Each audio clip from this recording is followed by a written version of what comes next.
អូដែលរៀបចំថ្មីអ្នកទាំងអស់គ្នាស្វ័យលេងមែនតែននៅពេលដែលយើងបើក RT ហ្នឹងណា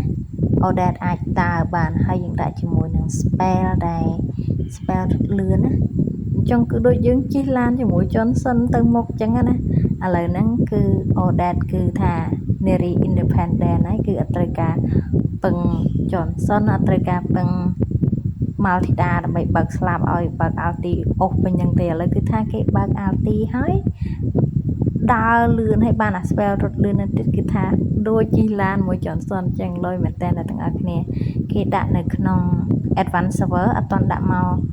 server យើងធម្មតាទេនៅក្នុង Advanced Server នៅឡើយ